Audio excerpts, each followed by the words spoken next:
I'm Billy Hollowell, and welcome to Newsmakers, a show where we bring you interviews with pastors, actors, entertainers, and other notable news figures. On today's show, we're going to be getting into some fascinating topics, but before we do, if you are not subscribing to Newsmakers, make sure you head on over to wherever you listen to podcasts and subscribe right now. Give us a rating. We love 5-star reviews. This is a show where you're going to dive deep into important issues with amazing people. With no further ado, here is today's show.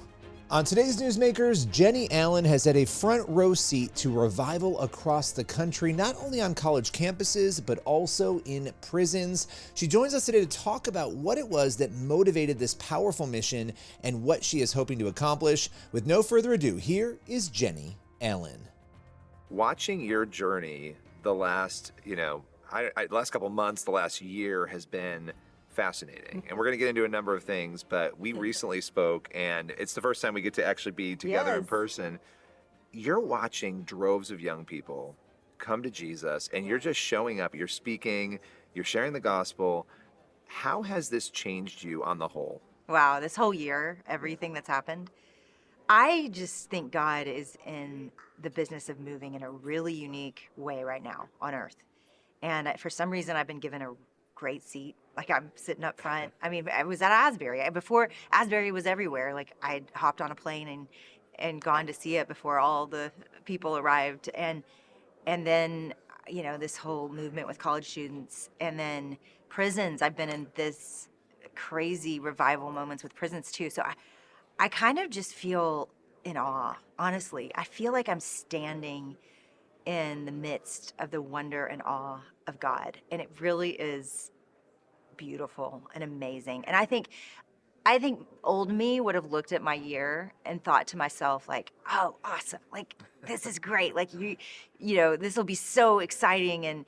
And I don't feel that way. I feel very grounded. I feel humbled. I just feel like my belief in God is stronger than it's ever been because he's just, I see him everywhere. And you're just showing up. I mean, you have shown up to do, and we were just talking about this off camera, but you've shown up to do what God called you to do. And I think a lot of us struggle with that sometimes. Yeah. Could you have ever imagined that it would be this? I mean, the past year, you were just on a campus, a number of campuses, but one of them, you had 7,000 kids show up, a couple thousand embracing Jesus. Yeah. I mean, what does that feel like? Yeah. I think about what I've learned, I guess, in the midst of it is just say yes. Just say yes. I really do think it's probably my only qualification. Just showing up and saying yes? I really do. I just have said yes. And I think with Gather and all of the risk that contained for me, I just think he has been so faithful. And I've just learned, like, it's the life we want. We want to be on this adventure. We want to be, for me, it feels like I'm Lucy on the back of a lion, like Aslan, and we're riding through Narnia, and I don't know what's coming. And it is certainly sometimes terrifying, but I love this. I think I don't think I'm special. I think every single one of us is supposed to say yes to whatever God calls us to. And as we do that, usually for me, the cliff jumping has gotten higher and higher and the risk has gotten more and more, but it always proves worth it. And I want for the rest of my life for that to have been true of me, that, put it on my tombstone, that she said yes. Like, I just think that is the key and secret. And anyone can do that. Anyone can say yes to whatever God calls them to. Well, it's not about us. And that's the part. I think we get really, as human beings, I mean, I do this all the time. You think about, okay, well, how does this benefit me? Or how can I grow my, platform or whatever? It's not about that, though. No. And saying yes is sort of admitting it's not about that. No, I would say, in fact, most of the decisions I've made in the last few years, at least at the beginning, have felt like the opposite. I mean, certainly now, a lot of those things have gone viral and been shared. But in the moment, it feels like I'm risking those things. And I would say to even some of the people that are involved in my work life, they've said that. Like, are you sure you want to turn directions here? And this isn't going to pay what this is. Right. These are the decisions that. But I've learned to just my life theme verses are Hebrews 12. Run the race that's set before you, fixing your eyes on Jesus, throwing off the burden and the sin that so easily entangles. And I'm just done with making decisions based on what the world thinks. I just want, we either live for this world or we live for heaven. I don't think it's really hard to do both. I don't know many people that do both.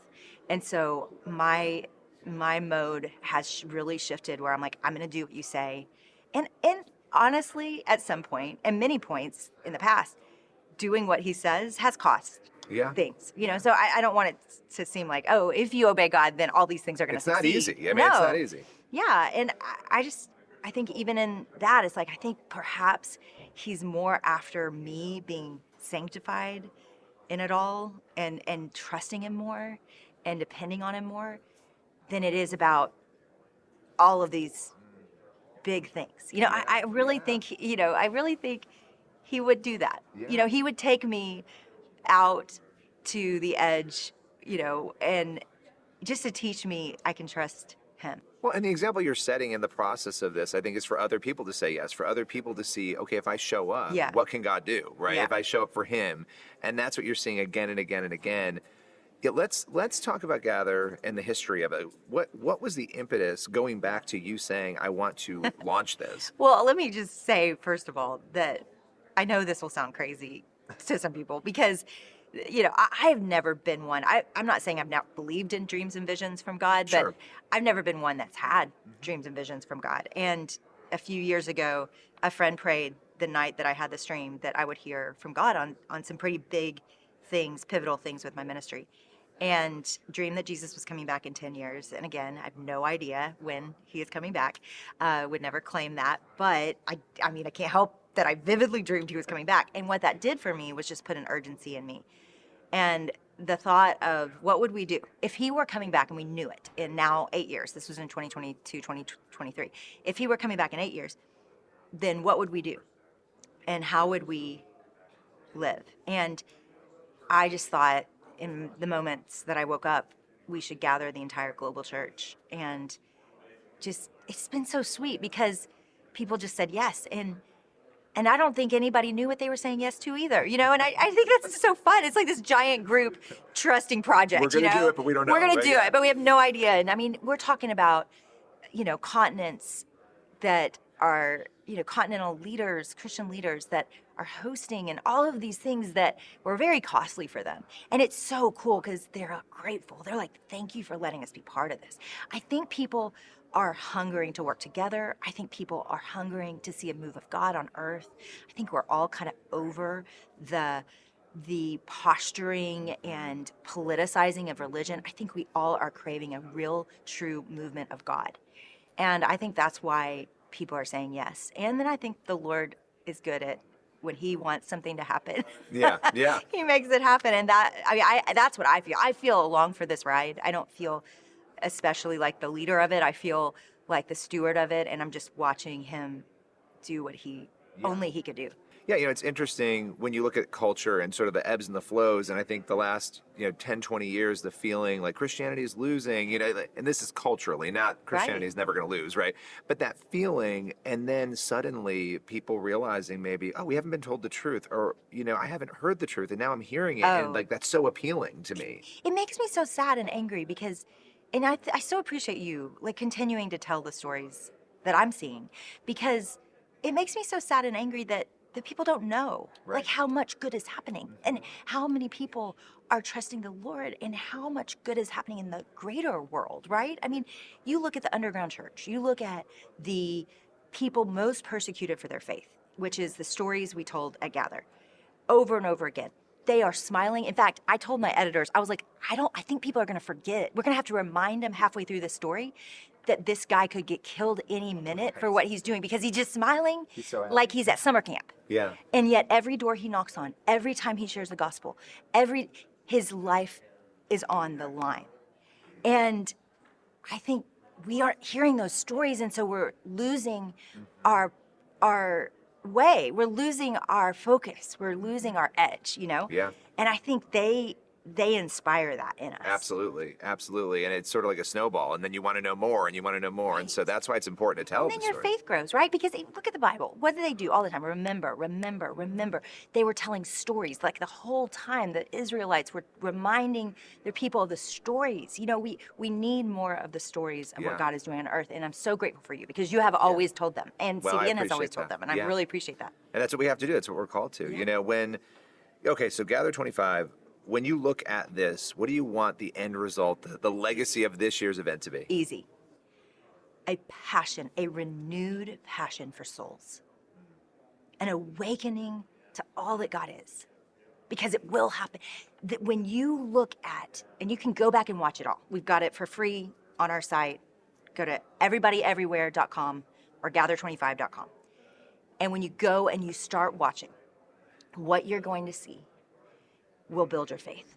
You will realize we're part of a really big team that is spread out all over the earth, even in Antarctica. We had at least four groups of people meeting in Antarctica. There's only 1,000 people in Antarctica right now. You know, like it's just like, there's 6 churches there, Wow. and we show that story of the churches in Antarctica. The ends of the earth are worshiping God. The church is thriving. The church has never been bigger than it is right now. You can debate all day long about how it's doing in America. By the way, New York Times recently covered that it is making a comeback. It is no longer going down. Yep. And so I can make a debate about America and where that's headed. Sure. And I think it's revival time here. But you cannot deny that on earth right now, we are larger than we've ever been. 2.5 billion people say they're Christians. That's a big team that can cause a lot of good.